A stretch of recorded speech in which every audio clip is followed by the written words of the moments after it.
They told me the night shift at the morgue would be quiet, but no one mentioned the breathing behind the freezer. It's funny how quickly desperation turns into acceptance. 1 month you're a proud man with a steady job and a routine, and the next you're staring at eviction notices with nothing but empty coffee cups and stale bread on your kitchen counter. I hadn't worked in nearly 6 months. My severance ran dry faster than expected. Interviews dried up. My phone stopped ringing. Even the spam calls gave up on me. I was too old for warehouse work, too inexperienced for tech, too invisible for retail. That's when I saw the listing. Overnight attendant, city morgue. $5,000 per month. No medical experience required. No references. Must be comfortable working alone. Sounded like a scam. But I clicked. The address was local. The morgue was real. The building old, sure, but not condemned. I called the number and left a voicemail expecting silence. They called back within 5 minutes. The voice on the other end, calm, almost too calm, told me to come in. That evening. No interview. Just instructions. Midnight to 6 a.m. Security duties. Keep the generator running. Don't open any of the storage units unless instructed. That's it. It was too easy. Too weird. But I said yes. That night I stood outside the city morgue with nothing but a thermos of black coffee and the ache of my own thoughts. The building was squashed between two larger structures, like it had been left behind as the world evolved around it. The security door buzzed when I pressed the call button. It opened on its own. Inside, the air was sharp. The kind of cold that bites through your skin even with a jacket on. Dim fluorescent lights flickered overhead.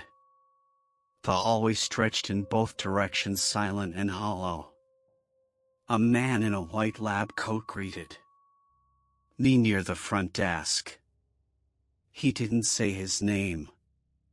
Just, "We're glad to have you. Everything you need is in the main office. Cameras, lights, system logs.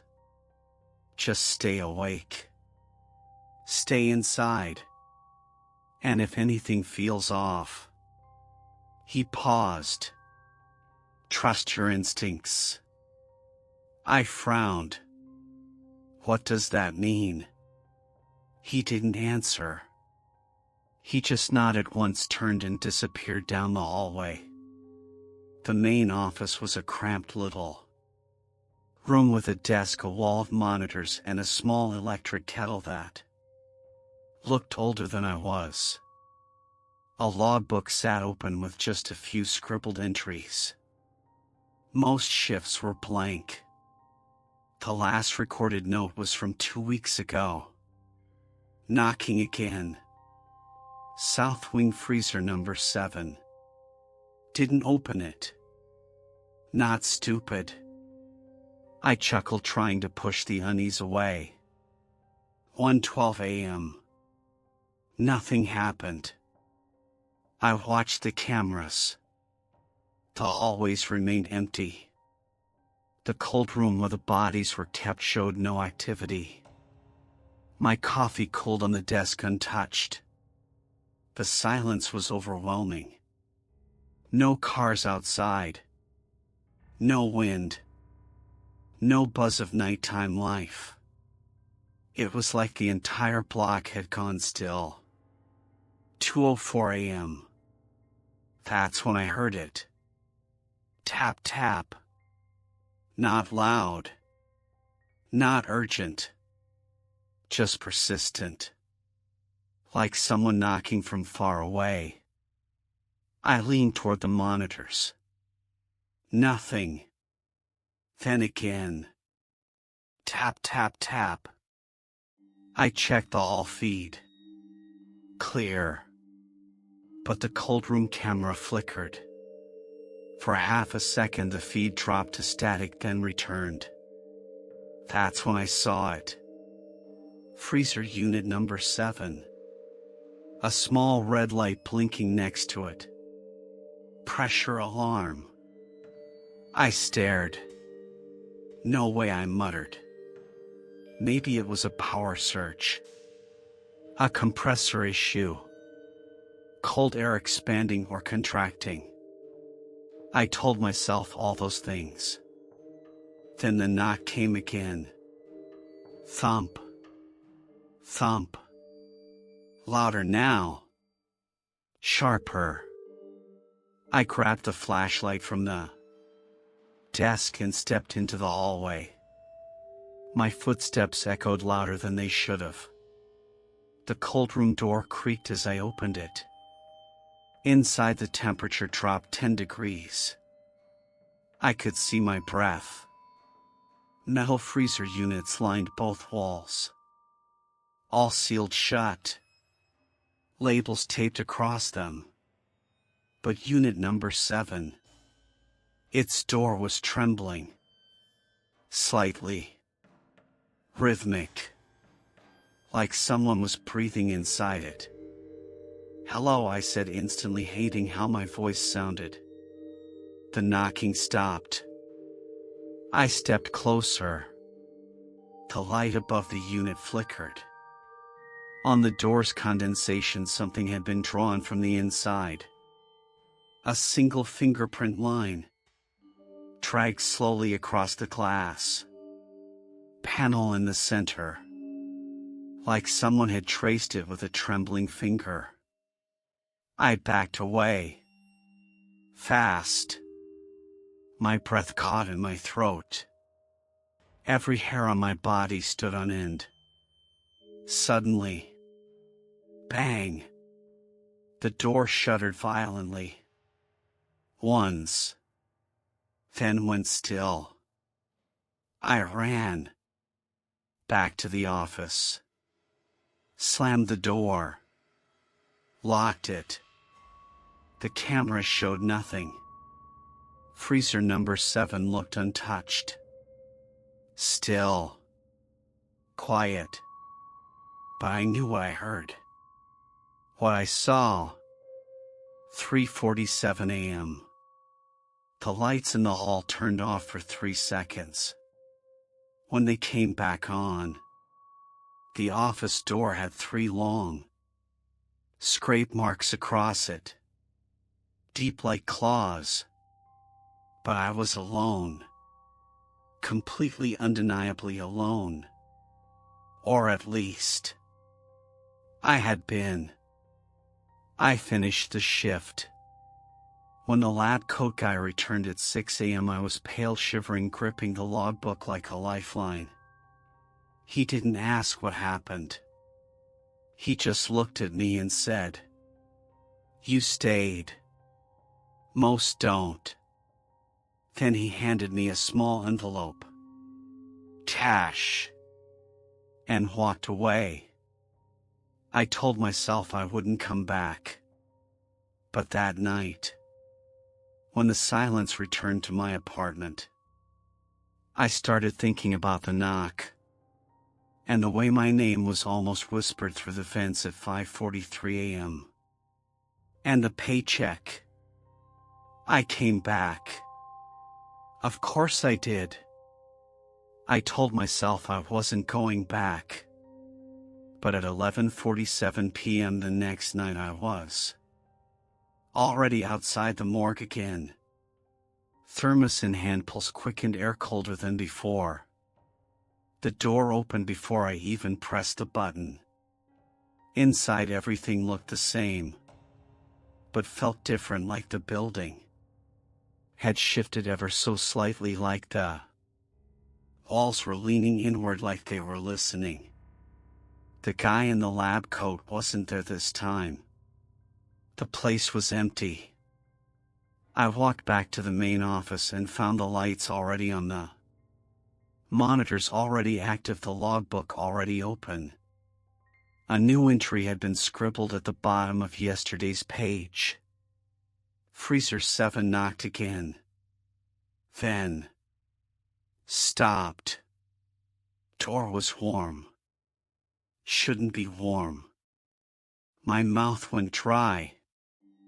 I hadn't written that. Someone else had. But I was the only one here last night.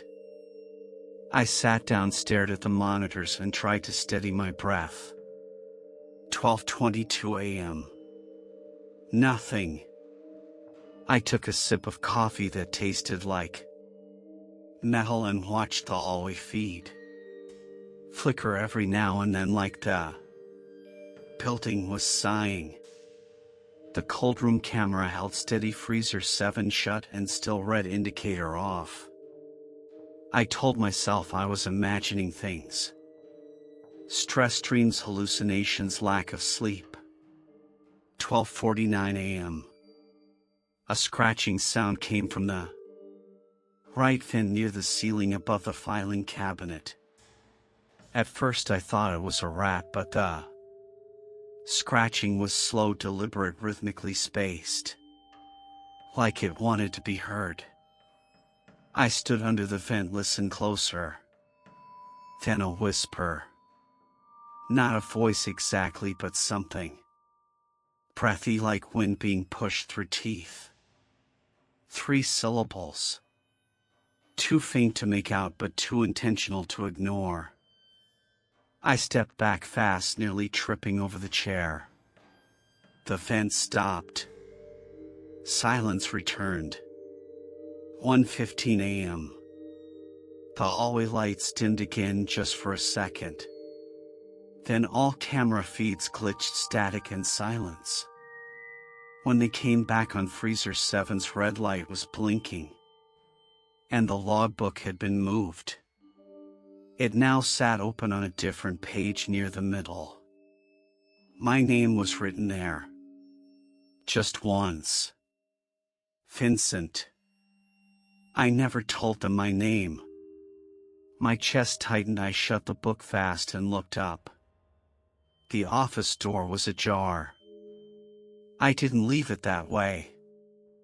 I walked to the hallway, flashlight in hand, heart punching through my ribs. Every step echoed harder than it should have, like the building was amplifying every sound, like it wanted to remember my footsteps. I turned toward the cold room door, expecting silence, hoping for silence. Instead, I heard breathing. Not through the door. From the walls. Soft, ragged, slow. And not one source, but several like. The whole corridor was gently inhaling and exhaling around me. The cold room door creaked open an inch on its own. Not pushed, not pulled. Just released. Metal clicked like something unlocking from the inside. I backed away slowly, flashlight trembling.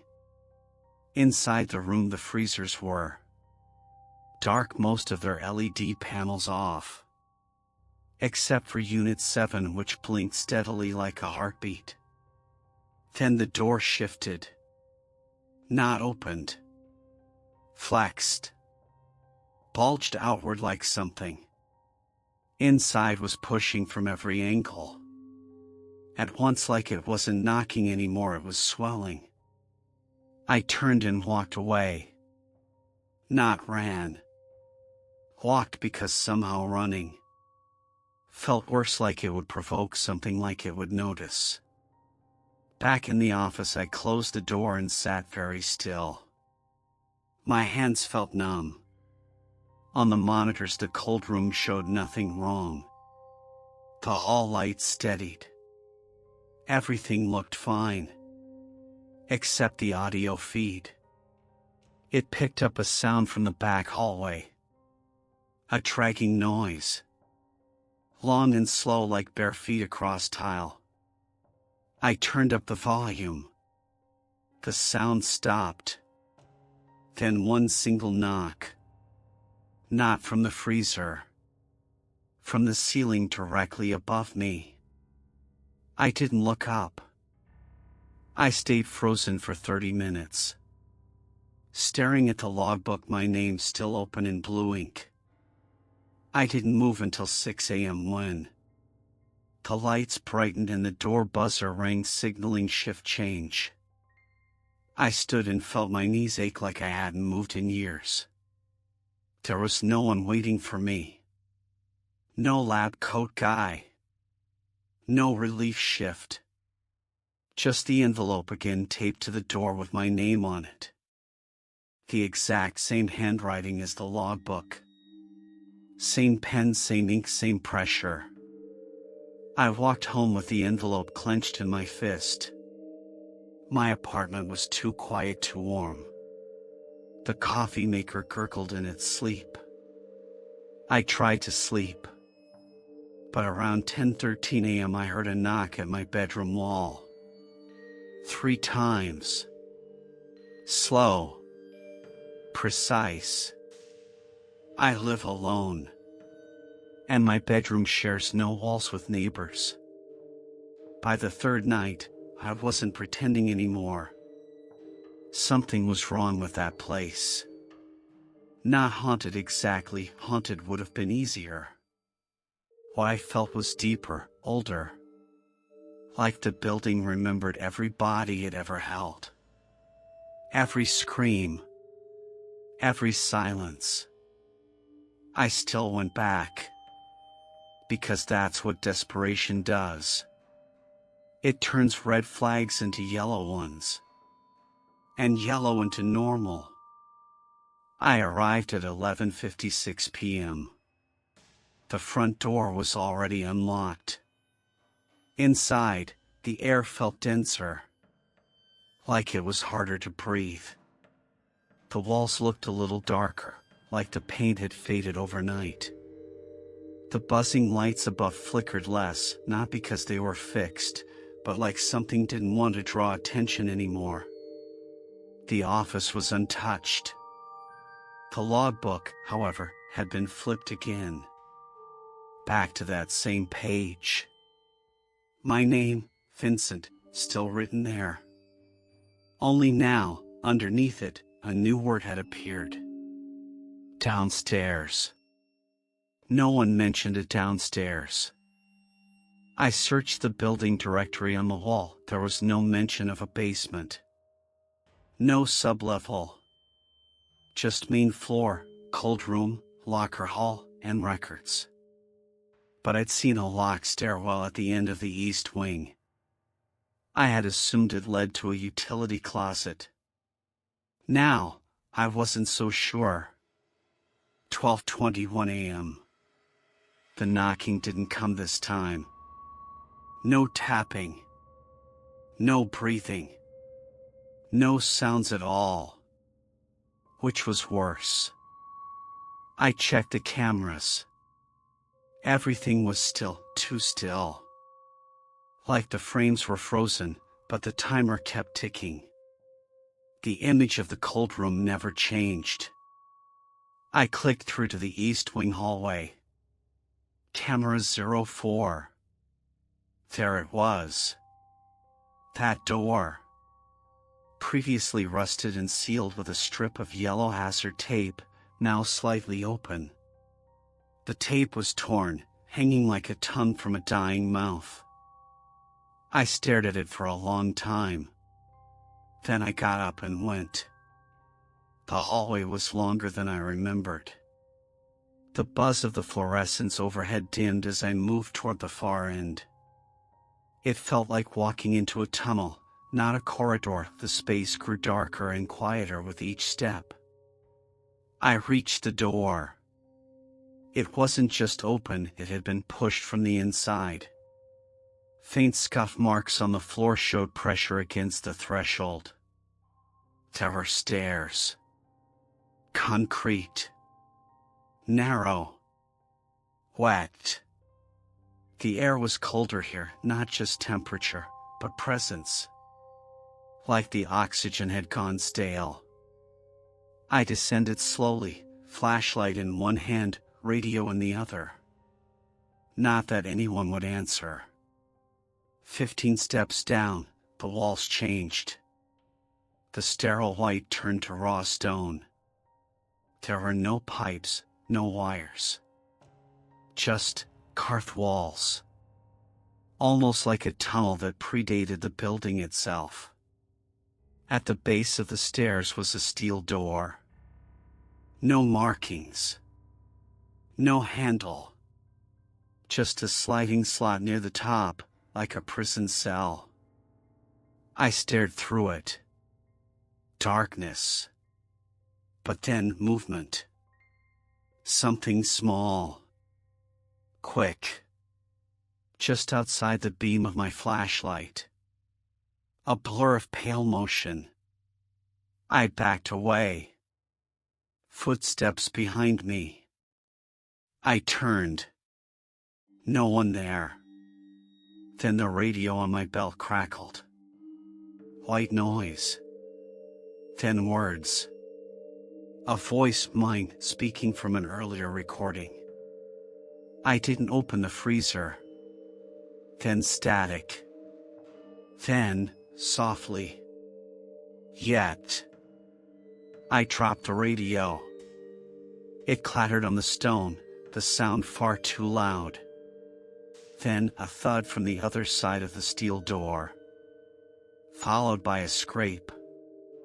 Like something dragging its fingers across the metal. I turned and climbed.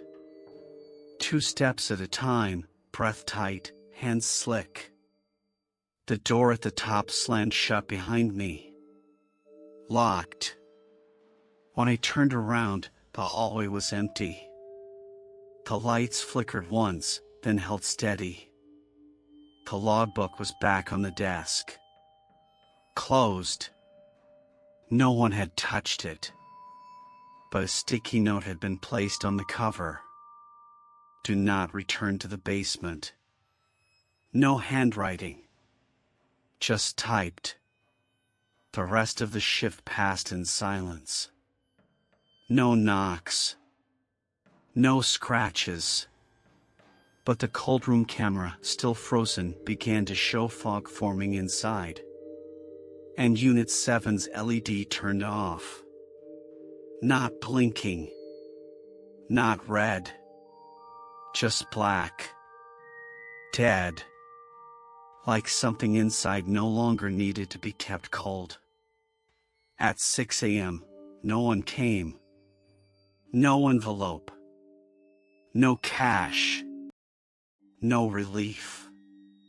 Just a power outage that cut all the lights and a single knock, not from the freezer, or the ceiling, or the door, but from beneath the floor. The 4th night started differently. There was no hesitation, no pacing outside the building, no questioning my sanity. I just walked in.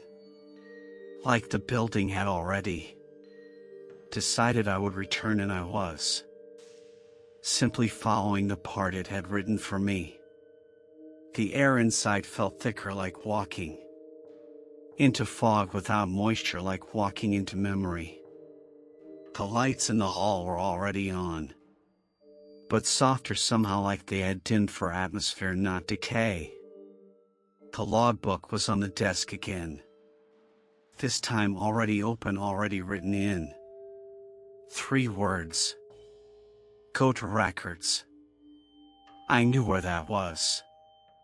A side room near the locker hallway that was always locked during the previous nights, but tonight the door was slightly open, the fluorescent inside buzzing like a fly caught in a jar.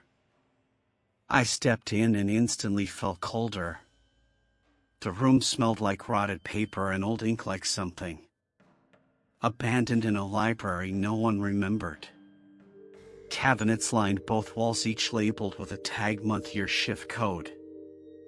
I started flipping through them, looking for anything tied to my current assignment or my name or even the freezer units.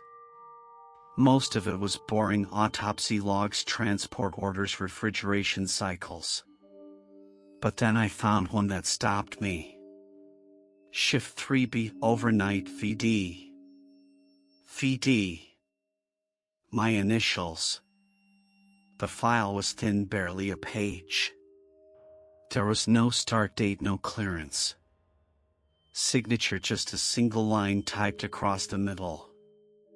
Begin integration process Unit 7. I didn't understand what that meant. I flipped to the back, and tucked inside was a small photograph, old Polaroid, slightly curled. It showed the cold room, but not how it looks now. There were more freezers than not. 7 but 20 at least, stacked tight against the walls like coffins in a tomb. And in the center of the photo, a man was standing facing the camera. I squinted, leaned closer. It was me. Wearing the same jacket, same face, same blank stare. But I had never taken this photo, never stood in that room like that. I dropped it back into the file and backed out of the room, my breath visible even though the thermostat still read 68. As I stepped into the hall, the lights above flickered. Not fast, not chaotic. One at a time, left to right, as if guiding me. The cameras in the office began switching angles automatically, faster than usual. Then they froze again on the cold room. Fog still coating the inside of the lens. Only now there were shapes behind it. Tall, narrow shapes standing between. The freezer units, unmoving, unbreathing, but very present. I rubbed my eyes, leaned in. The shapes were gone, but the fog had started dripping. I sat back down in the office, trying to calm myself, trying to anchor to something real. That's when I heard the voice. It wasn't loud, it wasn't close. It came from the vent above the desk. Same one where I heard the scratching the night before. But this time it spoke clearly. A dry, broken whisper that barely pushed air. "Vincent, open it." I stood slowly, staring up. The vent cover was slightly ajar, its screws missing, dust blowing downward as if the air was being pushed out, not in. I didn't move. The voice came again, this time softer. "Unit 7 is breathing." Then a wet sound like saliva against metal, like something inside the vent was licking the grates. I stepped away, heart pounding, back pressed against the wall, flashlight shaking in my hand. The cameras all cut to static. Every screen. Then one blinked back. Camera 7. The cold room again. The freezer doors were all open. All of them. But no bodies inside. Just empty trays. Except Unit 7. That one was still shut. But something was standing in front of it. Barefoot, thin, pale skin stretched too tightly over bones, long arms limp. Head tilted sideways like it had never been attached properly. I blinked and the screen went black again. I ran. Not outside, but down the hall toward the records room, not sure why, just moving away from the office, away from the voice. That's when I saw the mold. Black veins stretching across the ceiling above locker hall, pulsing. Slightly like veins under translucent skin. They hadn't been there before. They ended right above a single locker. Number 17. Its door was open, just a crack enough to see that it was empty. Except for a folded sheet of paper taped to the back wall. I reached and pulled it out with 2 fingers, trying not to touch anything else. It was another photo. This time of the stairwell. The basement stairs I had taken 2 nights ago.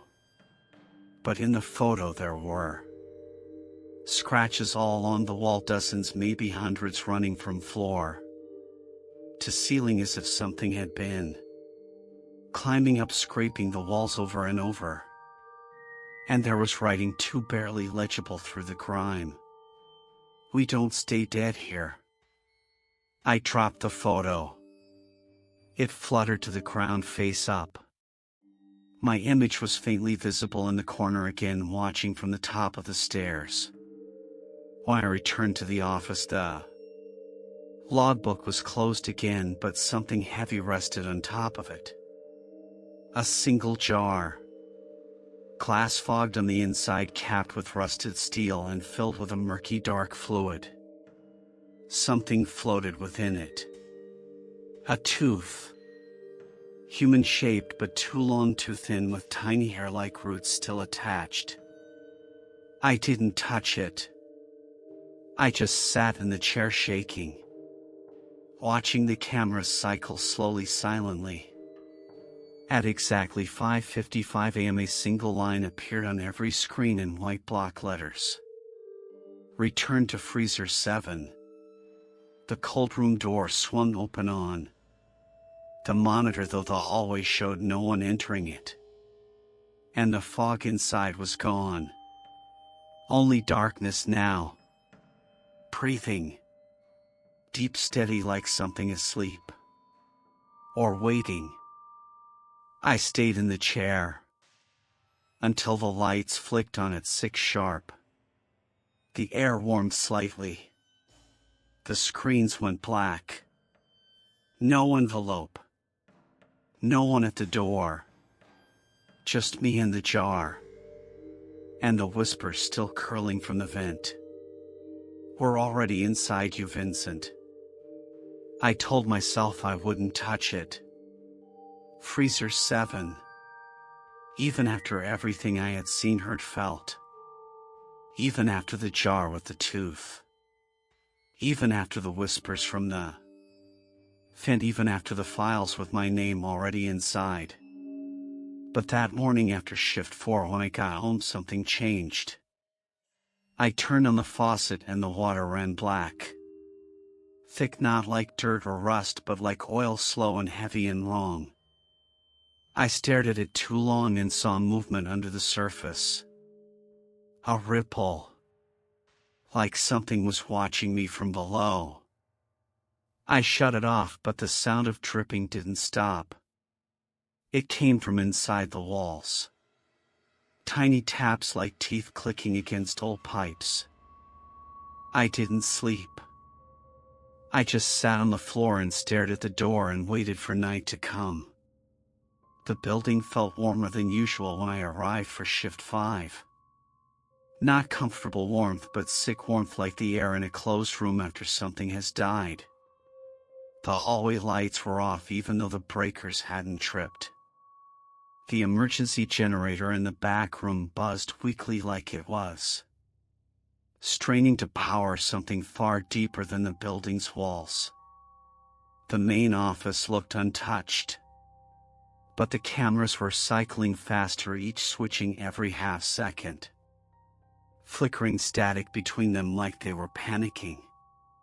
The logbook was gone. The desk was bare.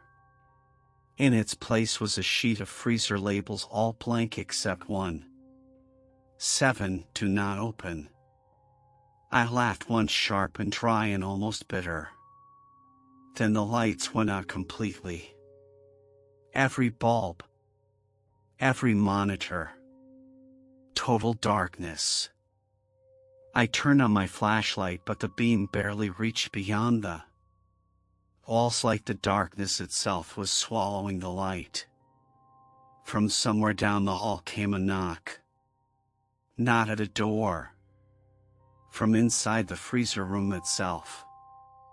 Followed by a slow exhale that felt like it came from under my skin.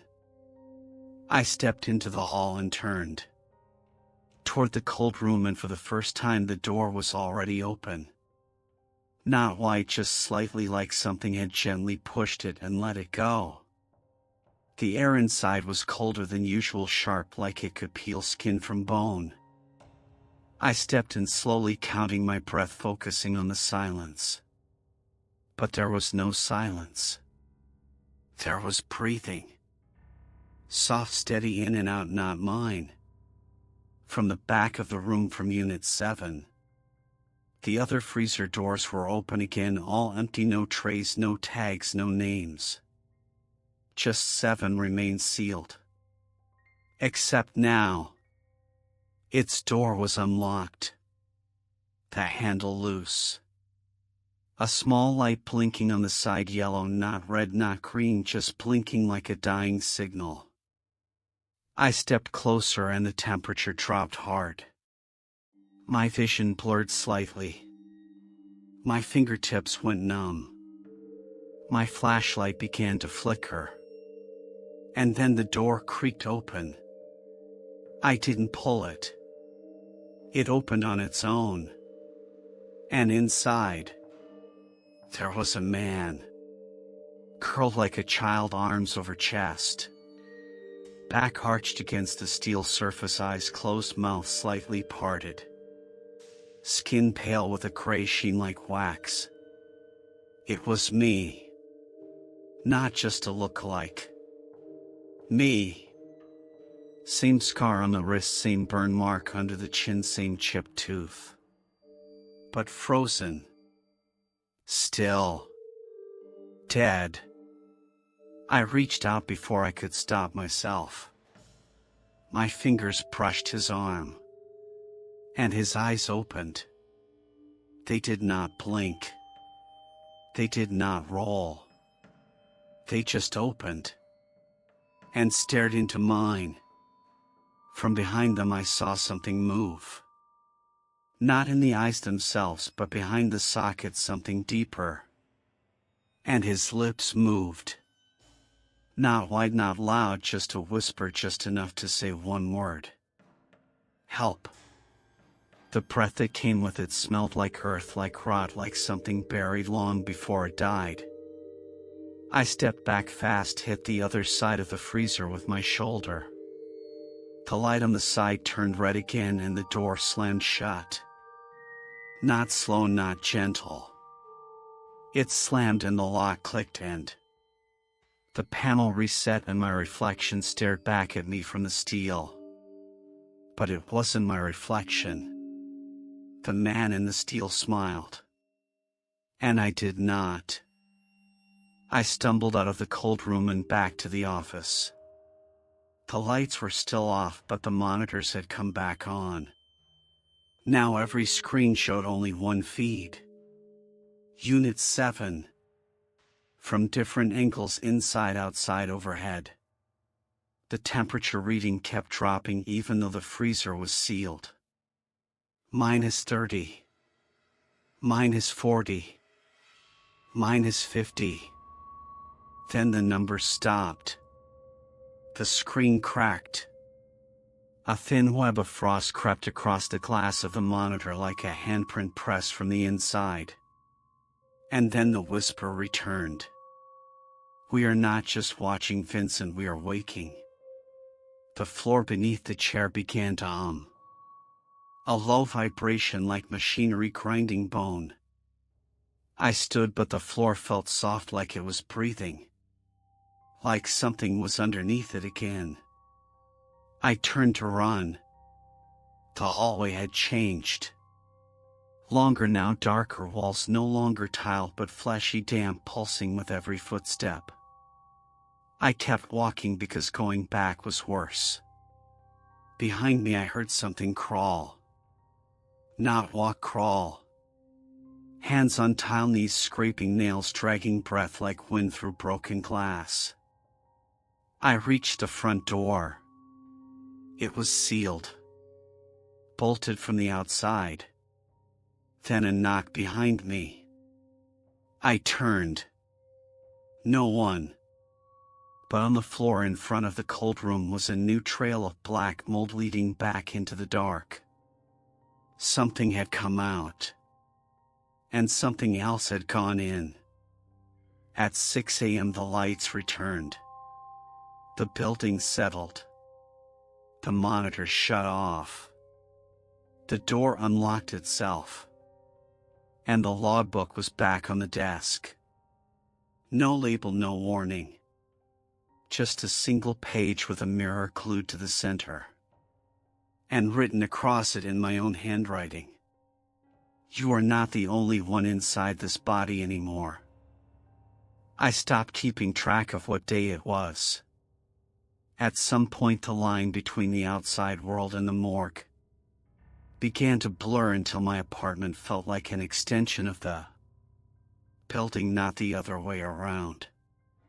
The mold was spreading. I noticed it on my bathroom mirror, on the edge of my ceiling, around the corners of my windows. It pulsed slightly when I looked at it long enough. Sometimes it rearranged itself into shapes that looked like faces. One morning I woke up and my fingers were numb. Not from cold. From something else. Something deeper. I looked in the mirror and saw a bruise under my eye I didn't remember getting. There were scratches along my collarbone like fingernails had raked across me in my sleep. But I still went back. Of course I did. Because by now I wasn't sure if I was returning to the morgue or if I had ever truly left. That night the power was already off when I arrived. The hallway lights were dead, but the emergency strips glowed red like veins under skin. The generator wasn't humming anymore. It was growling. I stepped into the office and found the chair turned away from the desk as if someone had just stood up. There was a smell in the air like old milk and wet copper. The logbook was back. It was open to a page I hadn't seen before near the very end.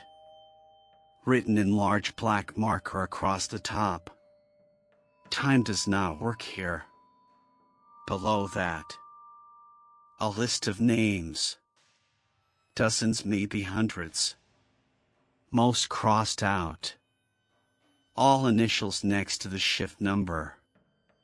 Shift 3 be repeated over and over like someone had been assigned again and again. And next to each, a date of last contact. All blank. Except one.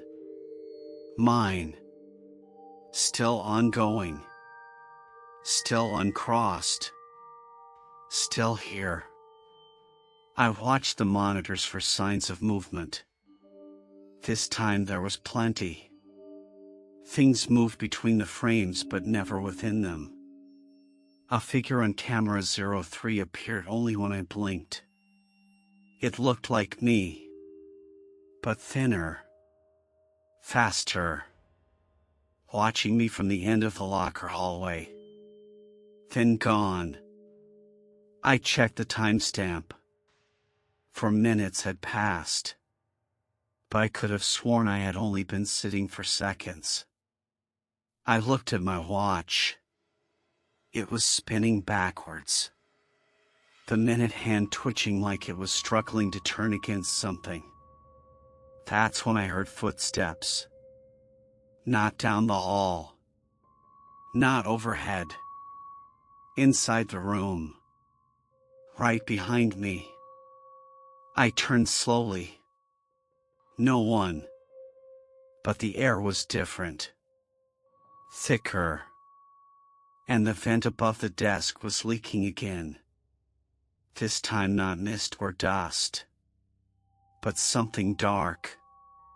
A slow stream of black liquid dripping in steady rhythm, forming a puddle that didn't spread. It just deepened. Like it was going down instead of out. I stepped away. And the monitors blinked out again. Except one. Freezer 7. It was open. And empty. The tray gone. The body gone.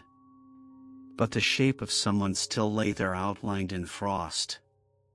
And written on the back wall inside the unit. A message. I was never dead, Vincent. I left the office and headed for the cold room against every instinct I had, because something inside me was guiding me now, something that wasn't entirely me anymore.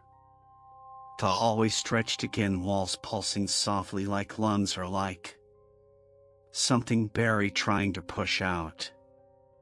Locker 17 was open again. A recording device rested inside, playing a looped voice I recognized but couldn't name. It kept repeating the same line. Do not forget you chose this. Do not forget you chose this. Do not forget. Do not forget. The door to the cold room opened before I reached it. Inside, everything was wrong. The freezer units were not in the same place as before. They had shifted angles, positions, distances. Freezer 7 was on the ceiling, now bolted sideways like gravity had changed just for it. The fog was gone. The room was too quiet. Then a voice from behind me. From my own mouth. But I wasn't speaking. It's already begun, Vincent, you know that. I turned and saw myself again. Same jacket, same boots, same face. But his eyes were all wrong.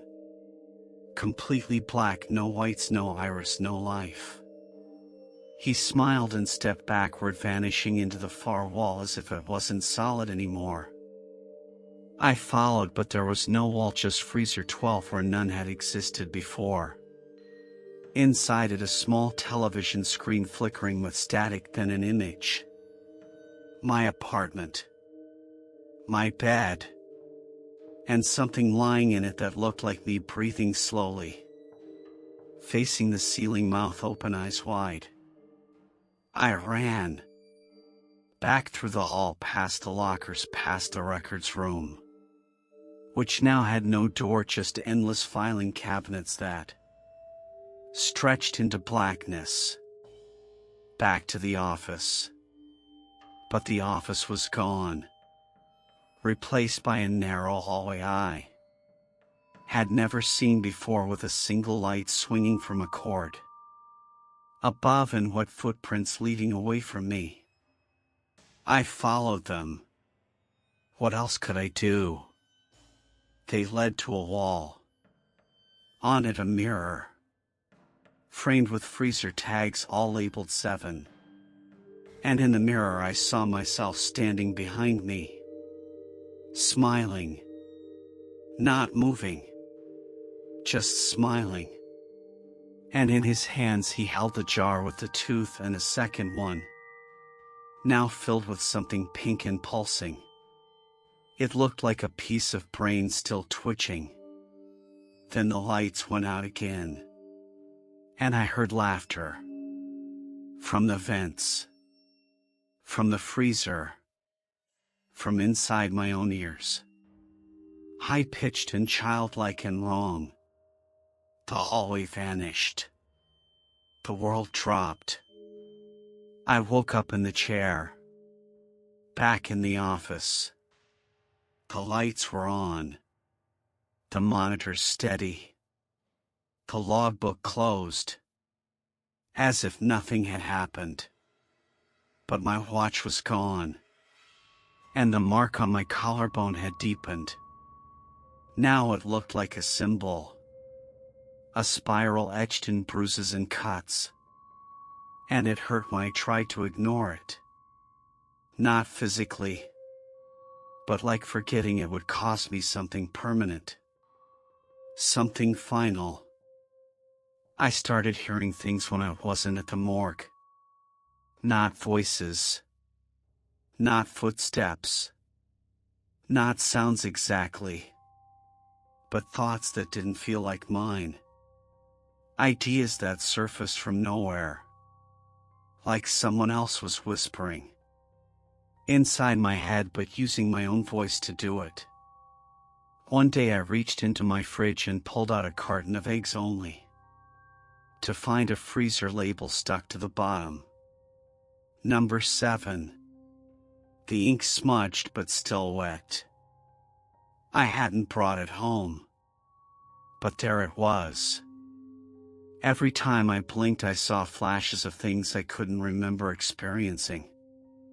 The stairwell in the basement lit by candles, a trail of fingernails scratched into the stone, an autopsy table surrounded by figures wearing surgical masks made of stretched human skin. And always, the sound of something breathing behind me. But nothing ever there when I turned. When I returned that night, I didn't need my keys. The morgue door was wide open. Lights off. Air still. The silence was total and absolute, the kind that hurts your ears and makes you feel like you're buried under dirt. I walked down the hallway and realized I couldn't hear my own footsteps. Not muffled. Just gone. Like I wasn't really there. The office door was missing, replaced by a blank wall with a small slot like a mailbox built into it. A message slid through as I stood there. A single line written in type. Return what was taken. I didn't know what that meant, until I looked down and saw that my hands were covered in frost. The skin on my fingertips pale, wrinkled, almost rotting. One of my nails cracked and blackened. There was something inside me now. I could feel it. Pushing. Turning. Waking. The cold room was already open.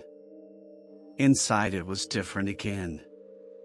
The ceiling stretched up into darkness too high to be real. The freezer doors forming a spiral along the walls, all labeled 7. There were no lights, only the soft bioluminescent glow of the mold, which had now formed symbols along the floors and door framed, shapes that hurt to look at. I stepped inside and saw myself again, curled up inside a new unit. Eyes open, unblinking, mouth wide, and a silent scream. Except it wasn't silent. I could hear it now. That scream vibrating inside my chest like my own lungs were. Remembering how to panic, I backed away and bumped into another freezer behind me. It opened on contact. Inside was a small cassette recorder, already playing. A voice came through, warbled and damaged. You were the 7th, Vincent. You were supposed to last longer. Then static. Then laughter. Then another voice underneath my own. Quieter. Older. Integration incomplete, restart cycle. The freezer door slammed shut by itself, and a hand reached out from one of the vents above.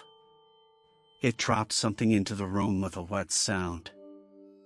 I turned and saw it.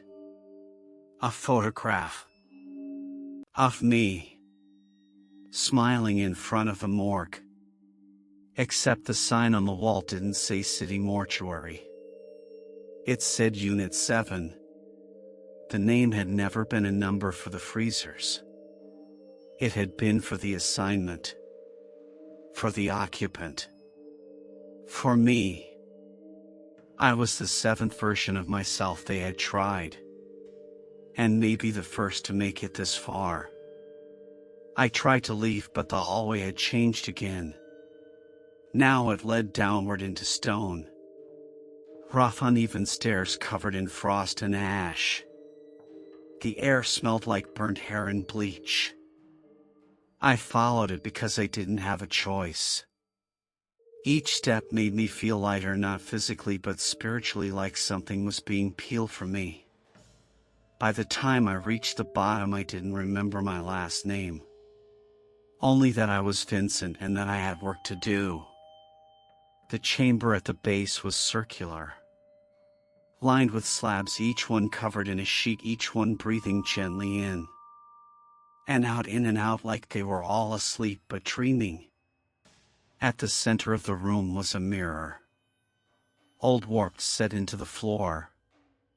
I looked into it and saw myself. Not the version I knew, but the first version. Before the morgue. Before the job. Alive. Clean. Smiling. Then the image cracked, and the man in the mirror began to rot. Skin falling away, eye sockets deepening, mouth filling with teeth that were not his. And still he smiled. A voice from above me spoke. A dozen voices layered into one. Welcome home, Vincent. You're finally ready. The slabs around the chamber began to open, one by one, and the occupants sat up. All of them were me. Different stages, different expressions, different decay. One of them had no jaw. Another had wires for eyes. Another was completely still but weeping blood. They looked at me and spoke in unison. You have been chosen because you are empty. You are the perfect host.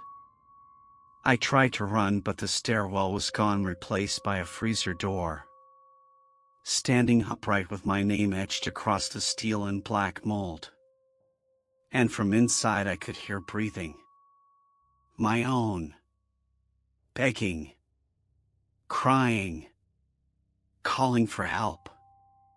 But I was already standing out here. So who was inside? I woke up in the office. Chair soaked in sweat, nails bleeding, fingertips bruised. The logbook was open in front of me. The page blank except for one final line written in what looked like dried blood. Part 8 begins tonight. The building didn't wait for me this time. When I arrived, the front door was already gone. Not open, not damaged, just missing like it had never existed.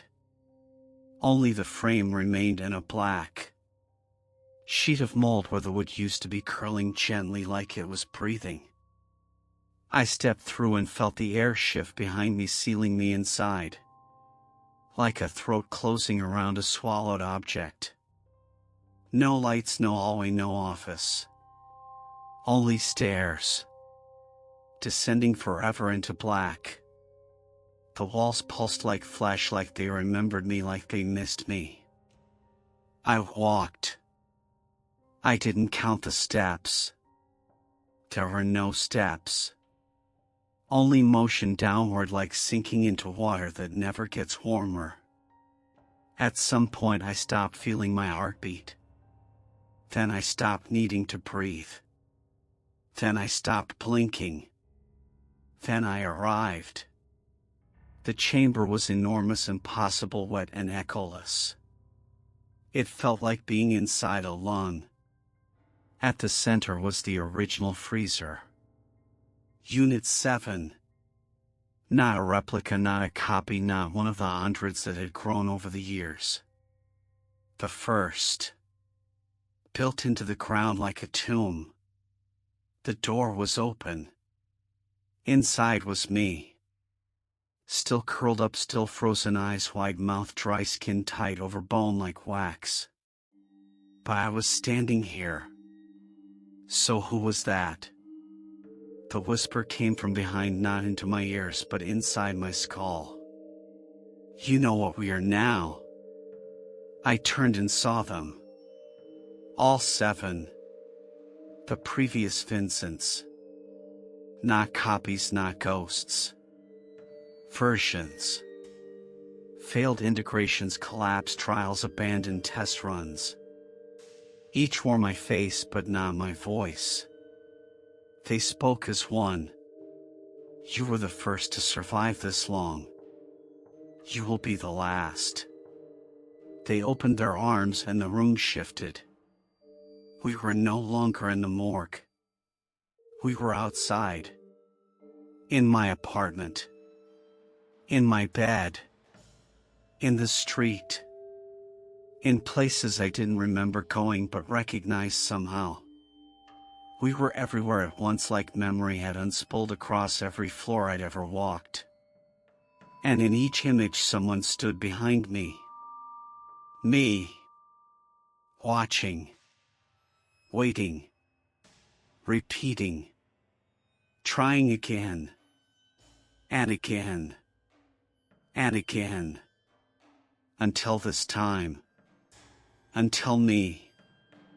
I asked them what they wanted. They said nothing. I asked them what I was. They said vessel. Host. Repetition. Pattern. Echo. They said they had been waiting for a version that wouldn't break. That wouldn't scream. That wouldn't run from what it saw in the mirror. They said I had passed every test. I had accepted every whisper. I had opened the freezer. And now, there was only one thing left. I had to become what they were. But fully. Without hesitation. Without fear. The mold wrapped around my ankles gently like water pulling at the shore. I didn't resist. I couldn't. My skin began to tighten, bones popping slightly as they settled into. New alignment, muscles twitching, eyes burning. The bruised spiral on my collarbone split open. From inside it light poured. Not warm. Not bright. Cold light. The kind that exists in the deep ocean where nothing human survives. And I understood. This place wasn't a morgue. It was a womb. And we were never dead.